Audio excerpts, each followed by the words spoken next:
sahabat podcast mahasiswa yang kebetulan mendengar podcast ini. Jadi kali ini saya sedang ada di salah satu tempat di Pamekasan. Ini lagi-lagi tentang pelecehan seksual, tentang korban pelecehan seksual. Dan hari ini saya bersama salah seorang perempuan yang tidak bisa saya sebutkan namanya. Kemarin dia sempat mengadukan kepada saya bahwa dia pernah menjadi korban pelecehan seksual waktu SD ya. Ya. Waktu SD. Ini kasus yang lebih parah lagi. Kalau kemarin korban yang datang dan bercerita ke podcast mahasiswa itu waktu SMA dan korbannya orang dekat gitu ya. Modus-modusnya hampir sama. Orang dekat, kemudian waktu dia belum tahu apa-apa. Ya, betul. Gitu ya. Waktu takut-takutnya begitu ya. Nah, jadi Mbak mungkin bisa bercerita, dan tujuannya bercerita bukan untuk mengekspos itu sebagai bukan hanya sebatas peristiwa, tapi juga mungkin pelajaran bagi teman-teman bagaimana cara menghindarkan anak, karena waktu itu TK SD berarti Mbak seorang anak waktu itu. Ya, betul. Gimana caranya kemudian juga nanti orang tua bisa mengawasi anaknya dan begitu. Jadi itu kejadiannya gimana awalnya, kok kemudian waktu itu TK gitu ya jadi korban pelecehan ya. Jadi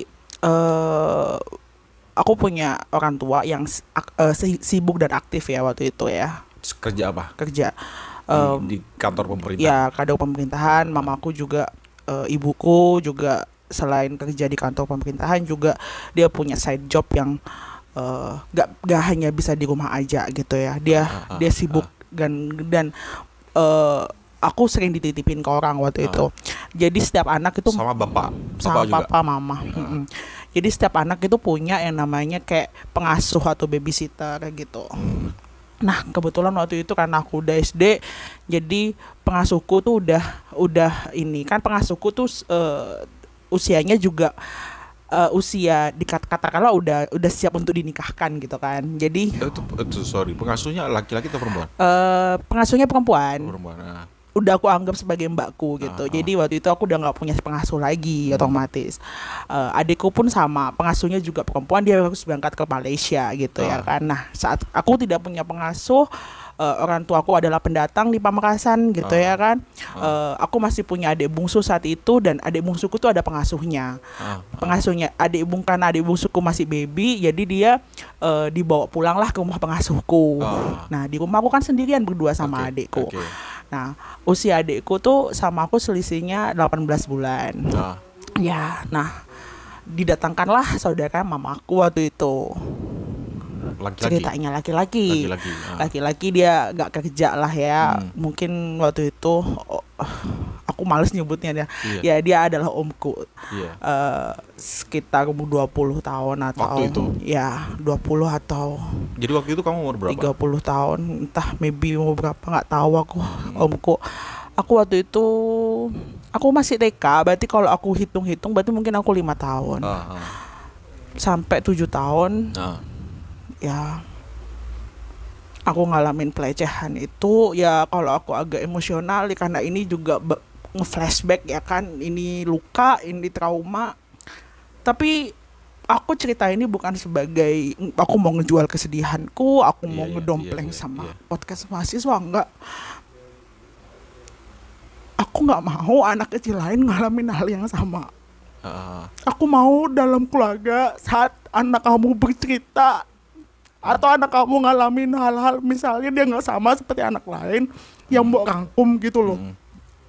Kasih kenyamanan, kasih kesamaan buat anakmu gitu. Itu tuh tujuanku ya sebagai karena aku sekarang adalah seorang ibu. Iya. Jadi waktu masih kecil ya aku tumbuh seperti anak-anak lainnya. Ya cuman aku rada introvert gitu, karena mungkin aku berbeda, aku cadel kan. Dan berbeda itu kan itu ya susah diterima kan. Nah, karena aku nggak punya temen, otomatis aku mainnya di rumah terus. Didatangkanlah omku nih sama mama. Didatangkanlah. Nah, terus terjadilah sesuatu hal yang nggak diinginkan. Jadi ceritanya waktu itu adikku mecahin alat make upnya mama. Terus omku tuh ngancem, kamu kalau sampai apa namanya, nggak nurut sama om, nanti adikmu nanti mau om laporin nih kalau yang ngerusak Aishidonya ini adikmu gitu. Enggak kan modelnya kayak gitu waktu itu. Iya. Enggak kan ini. Jadi waktu itu kamu takut ke ibunya, iya, takut ketahuan takut, adiknya takut. Iya, soal ya aku takut ya, mamaku mungkin ya marah karena gitu ya. karena mamaku powerful kan Iya, di iya. dalam keluargaku. Mamaku tuh ini apa inilah kuat banget lah Iya, ya iya, ininya iya. sosoknya. Nah, terus ya karena aku takut, ya udah, aku nggak bakal ngelapor nih om. Iya, tapi nggak hanya itu aja katanya om. Kamu harus nurut sama aku gitu. Iya. Iya, sini pijetin om, ya gitu-gitulah modus-modus seperti itu. Ya, ya aku inget aku ada di atas tubuhnya gitu-gitu. Iya. Ya, Iya. ya, ya seperti yang dilakukan orang dewasa melakukan hubungan seksual gitu kan. Jadi waktu itu berarti kamu dipaksa. Dipaksa, ya kan aku masih anak kecil, aku nggak tahu itu apa pelecehan seksual gitu kan. Iya. Aku nggak paham itu apa pelecehan seksual. Dan waktu itu nggak ada orang dan datang. Nggak ada orang. Yang datang nggak ada. Nggak ada, karena waktu itu pembantuku kan ngejaga adikku yang kecil. Dia mungkin habis masa atau kayak gimana dia langsung pulang. Karena di rumah ada orang, aku nggak dibawa tuh sama pembantuku gitu. Aku dijaga sama omku waktu itu. Ya gitu. Dan setelah itu kejadian itu nggak terulang lagi. Nah setelah itu dia bilangnya gini, kamu pipis ya katanya. Pipis sakit nggak? Aku nggak jawab. Iya bagus, kamu nggak usah ngomong. Kamu nggak usah ngomong. Karena kalau kamu ngomong, kan kamu nggak tahu apa ya. Karena kalau kamu ngomong nanti om nggak hanya ngelaporin adikmu ke mamamu, tapi om bisa ngebunuh mamamu, papamu, adikmu. Ancaman ya. Aku digituin, jadi aku diem bisanya cuma digituin. Aku kan cinta banget gitu sama papaku, sama adikku. Aku nggak bisa gitu. Aku nggak mau kehilangan orang yang paling aku sayang. Dan waktu itu kamu dalam keadaan tidak tahu, jadi kamu nurut aja gitu ya. Dan setelah itu kamu bener-bener diam, nggak ngelapor. Iya, aku nggak. Ya, aku jadi anak yang semakin murung. Aku nggak punya temen. Ya, aku ngerasa, ya gimana ya? Aku sakit, aku harus bilang sama siapa gitu loh. Aku nggak punya temen, tapi ya aku pikir, ya healingku aku punya papa yang baik gitu loh. Papa bener-bener ngobatin, walaupun sebetulnya papa gak tahu sampai sekarang pun papa gak tahu apa yang terjadi sama aku. Sorry, jadi waktu itu kamu setelah kejadian itu kamu merasa apa yang kamu rasakan, artinya kamu waktu itu kan tidak tahu apa-apa. Jadi yang kamu rasakan setelah kamu mengancam kamu, yang kamu rasakan apa? Ketakutan. Nah, suatu ketika ada. Tapi sekolah tetap waktu itu lanjut. Iya.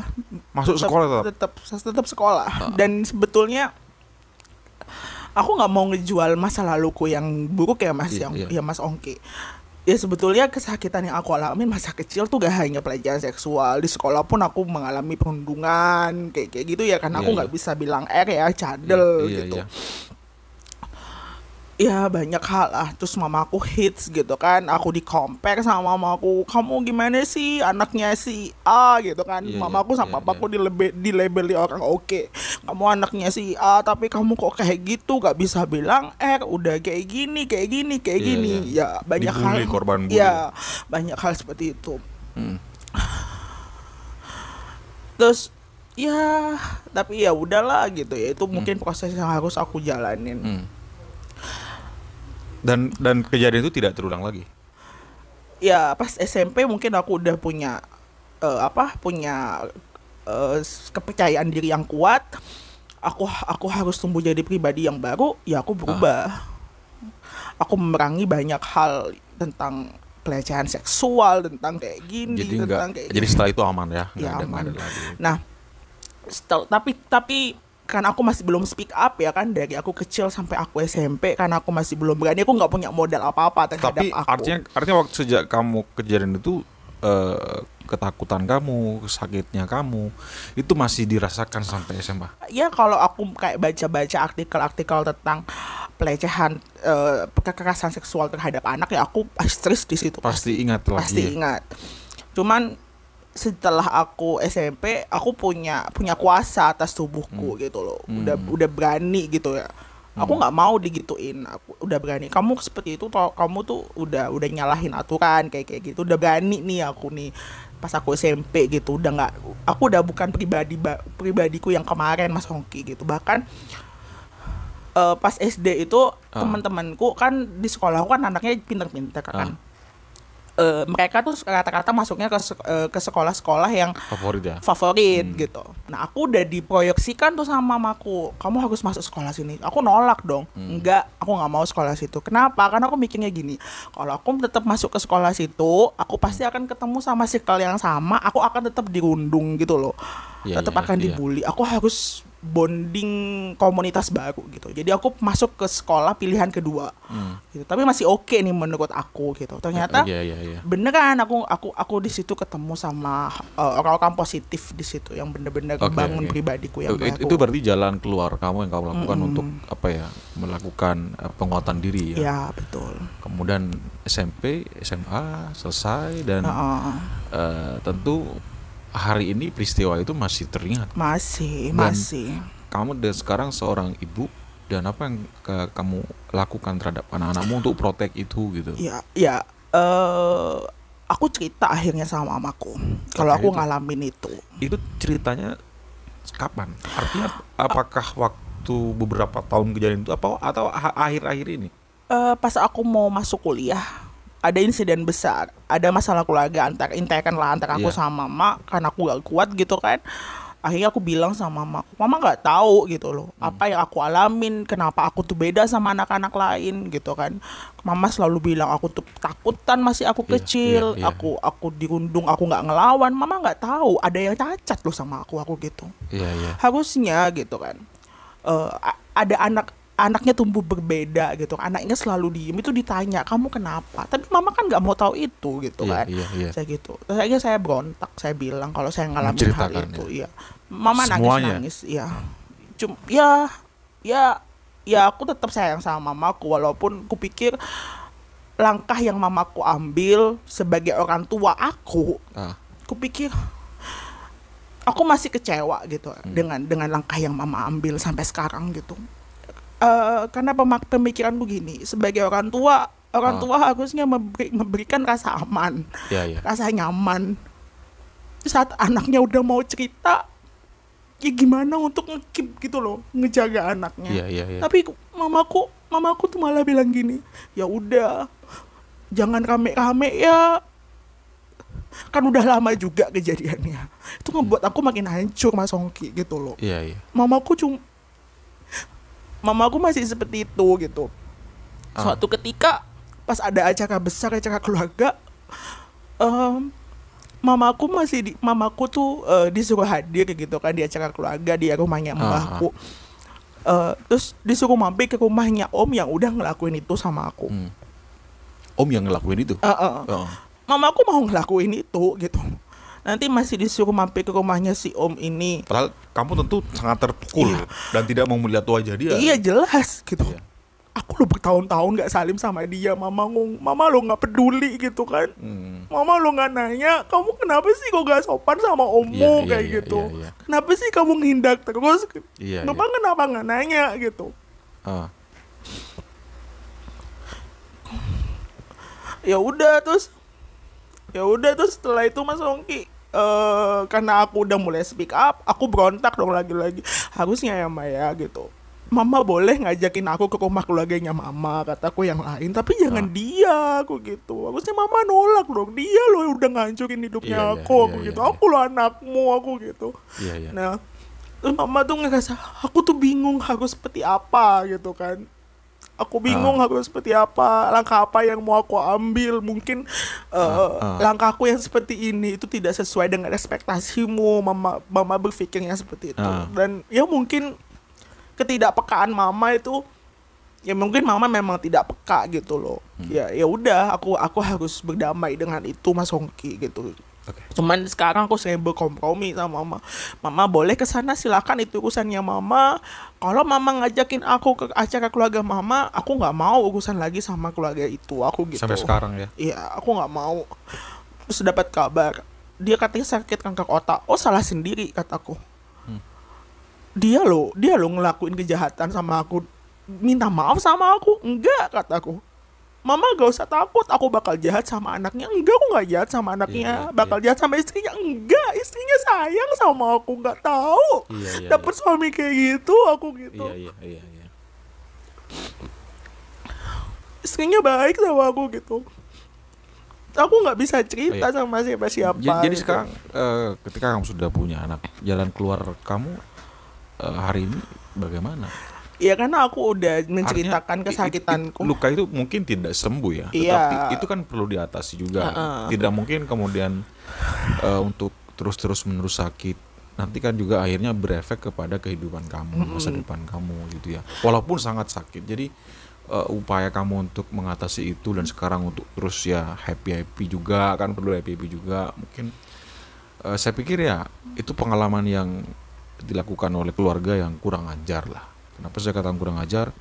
Saya sering katakan bahwa keluarga itu adalah pengaman sebelum pengaman yang lain gitu kan. Makanya teman-teman bilang bodyguard paling yang paling bagus itu adalah bodyguard keluarga sendiri. Betul. Karena seharusnya memang melindungi dari jadi yang memberikan rasa aman, aku pikir adalah keluarga harusnya gitu. Dan sekarang kamu menemukan rasa aman itu di mana, Pak? Apa menemukan rasa aman kamu? Ya aku ngerasa agak aman emang di rumah, Mas Ongki gitu. Cuman ya karena aku sekarang udah bisa ngejaga diriku sendiri, ya di rumah aku oke aja sih sebetulnya. Cuman ya yang kamu lihat aku sekarang ada di luar kan gitu. Itu juga ya udah, ya aku nyaman, enjoy dengan kehidupanku sekarang gitu. Cuman kalau balik lagi aku sebagai ibu gimana sih? Aku kan nggak pengen apa yang terjadi sama aku terjadi juga sama anakku. Aku juga mau menyempurnakan parenting yang udah dilakukan keluarga aku terhadap anakku gitu. Karena aku ngalamin hal yang sangat buruk, traumatik seperti itu. Dari awal aku cerita dong sama ayahnya anakku. Aku lo ngalamin hal-hal seperti ini. Jadi aku mempercayakan kehidupan anakku full ke keluarganya, ke keluarga mantan suamiku. Aku cerita sama mantan mertuaku kalau aku ngalamin hal yang seperti ini, dan aku sangat percaya sama keluarganya gitu. Beliau mampu membesarkan anak-anaknya dengan baik. Kupikir seperti bukan kupikir ya, memang nyatanya anak-anak mereka baik-baik gitu loh, Mas Ongki. Dan aku tahu gitu. Nah, terus kalau dan tapi nggak mungkin dong anakku akan selalu ada di sana. Kadang kan juga ada di aku gitu. Karena aku udah ungkapin sama mamaku apa yang terjadi di aku, gagal di aku, gak aman di aku, tolong jangan sampai itu terjadi di anakku gitu. Jadi mama juga sangat ngeprotek anakku gitu. Itu sebagai nebus kesalahan gitu. Jadi memang hal penting yang memang harus diperhatikan orang tua itu kan ya mengawasi, utamanya anak perempuan ya. Anak perempuan kan sampai hari ini kan perempuan tetap dipandang, entah dia sejak kecil hingga dewasa tetap di nomor 2 kan. Artinya mereka dianggap sosok yang perempuan ini sosok yang seolah-olah ya nggak ada kekuatan. Ya mungkin kalau punya anak perempuan, ya juga anak laki-laki untuk juga dididik ya, dijaga, kemudian juga agar tidak mengalami kasus yang sama. Walaupun saya yakin sekarang kan begini Mbak, masalahnya banyak korban-korban yang lain juga nggak bicara juga kan, pasti takut lah.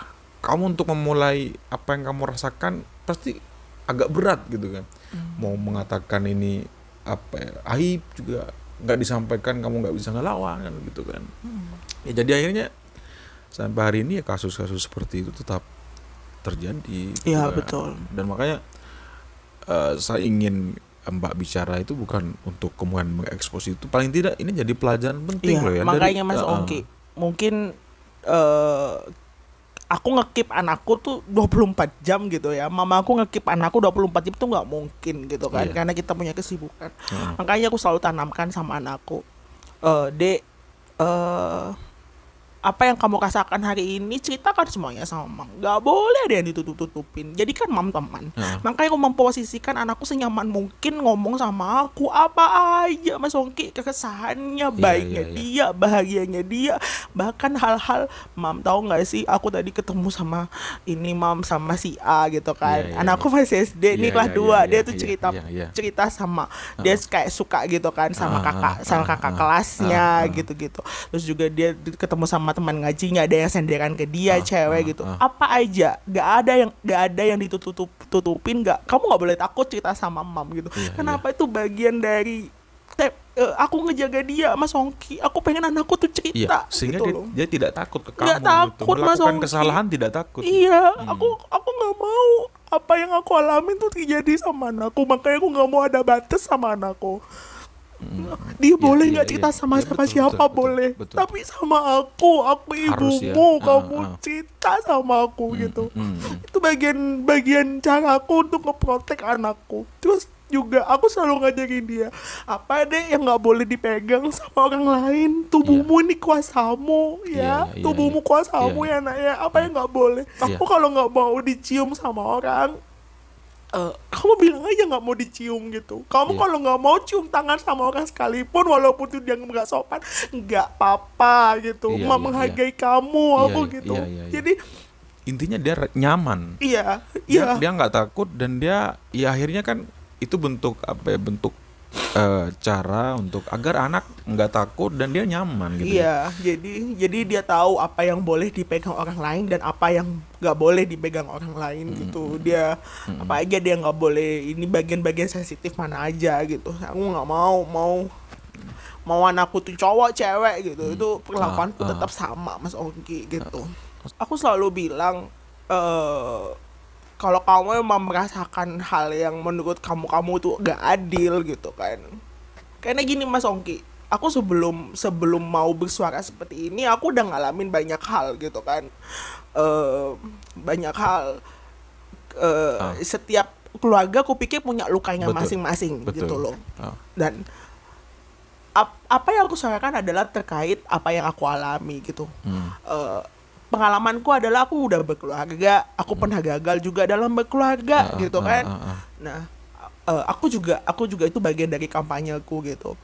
Aku nggak pengen kalau kamu misalnya adik-adik perempuan gitu kan mau melangkah, mau berkeluarga juga, tolong disempurnakan apa yang cacat di keluargamu, nanti di kehidupanmu selanjutnya jangan reproduksi ulang nih. Kalau misalnya itu kamu anggap salah, ya udah di-cut aja gitu kan gitu. Aku selalu bilang kayak gitu juga. Nah, terus dalam relasi hubungan suami istri misalnya, itu penting banget gitu.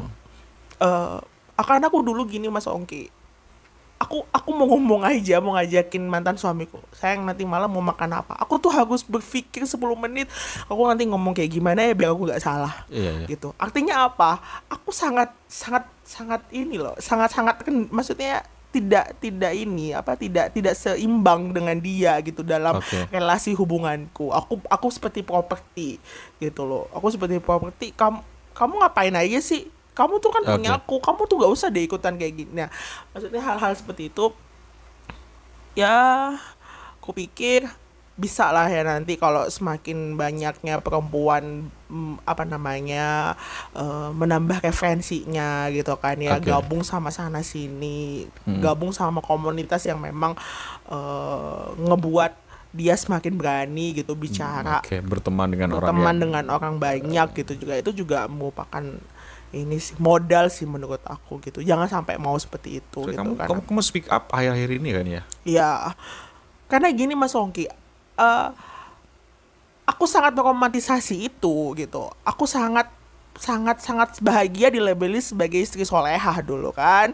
Gitu. Jadi ya udah gitu. Cuman pada akhirnya aku berontak, capek karena aku selalu diginiin. Aku lo nikah sama kamu itu sebetulnya dipaksaan kayak gitu.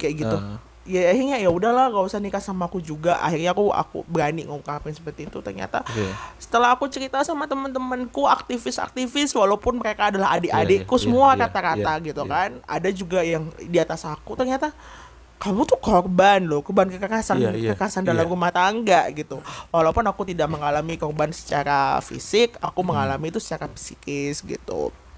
Kamu tuh seperti objek gitu loh. Kamu tuh nggak ini apa namanya, nggak dikasih ruang eksis gitu ya, nggak dikasih ruang publik gitu. Padahal kamu tuh bisa di situ gitu, Mas Ongki. Dan akhirnya kamu berada dalam posisi kamu hari ini ya. Iya. Bisa speak up, bisa berani, bisa bebas gitu loh. Bisa ngeluarkan corak aku sendiri gitu. Iya. Ya, aku bisa berkarya gitu-gitu. Sekarang seperti sekarang, ya aku pikir ya mungkin orang mengatakan ngapain sih lu telat banget, itu bukan umur lu kan gitu kan. Tapi enggak apa-apa, ini adalah prosesku gitu kan. Apa yang aku alamin kemarin. Iya, betul. Orang kan nggak tahu gitu kan. Ini adalah prosesku, terserah deh gitu. Ini hidup aku gitu kan. Ya tapi aku berterima kasih sama keluarga besarnya mantan suamiku. Bagaimanapun mereka mencintai aku gitu, menjaga aku, mengobati kesakitanku pas saat aku masih kecil gitu.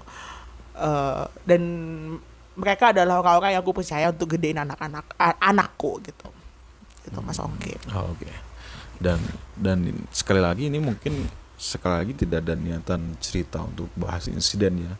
Jadi saya minta maaf kalau kamu sampai menangis bercerita itu. Jadi, ya bagaimanapun itu kan traumatik ya kan, flashback gitu. Dan yang memang yang diharapkan sekali lagi memang orang tua harus, betul saya sepakat, harus membuat anaknya nyaman. Harus itu harus. Sebetulnya gitu kesakitanku aku dilecehkan secara seksual tuh sakit Mas Ongki. Tapi paling sakit lagi yang ku bilang tadi, kalau kamu ngalamin luka dalam keluargamu, trauma dalam keluargamu, sakit entah dibesarkan oleh ibu yang kayak gimana modelannya, atau bapak yang sangat keras, atau yang seperti apa, ya di cut off gitu loh. Kalau kamu nanti berkeluarga, jangan direproduksi ulang, disempurnakan. Aku lebih seperti itu sih gitu. Sama halnya dengan aku kemarin gitu. Aku aku menikah 10 tahun. Aku sangat cinta dengan mantan suamiku. Aku berpisah sama dia karena aku ngerasa dia nggak bahagia sama aku, Mas Ongki. Jadi kita pisah bukan karena perselingkuhan, nggak ada uang, bukan karena itu, gitu. Karena aku ngelihat dia nggak bahagia hidup sama aku. Dia selalu mengeluh, dia selalu bilang, aku lo nikah sama kamu karena dipaksa orang tua aku. Aku capek digituin, Mas Ongki. Jadi aku biarnya berpisah gitu loh. Setelah aku telisik lagi, aku udah menjadi yang dia mau. Aku udah meninggalkan mimpian-impianku. Aku udah menanggalkan semuanya. Aku udah mengabdi sama dia. Tapi balasan, bukan aku membilang balasan ya, tapi aku ngelihat dia nggak bahagia hidup sama aku. Itu sakit, itu jauh lebih sakit daripada perlakuan buruknya dia terhadap aku, Mas Ongki. Ngelihat dia gak ketawa sama aku tuh sakit. Karena yang kita lakukan 10 tahun bersama tuh hanya partner seks yang hebat, kupikir gitu loh. Karena dia loh ketawa aja gak bisa. Nah, kupikir relasi apa gitu loh. Dia loh gak bisa ketawa sama aku, jadi buat apa gitu. Dan memang ternyata setelah aku timbang-timbang lagi, setelah aku menambah banyak referensi, ya memang aku diposisikan sebagai properti sama dia gitu. Jadi aku pikir mungkin anak-anak sekarang makin dewasa, makin pintar, makin nambah referensi. Semoga hal-hal yang serupa tidak terjadi di mereka.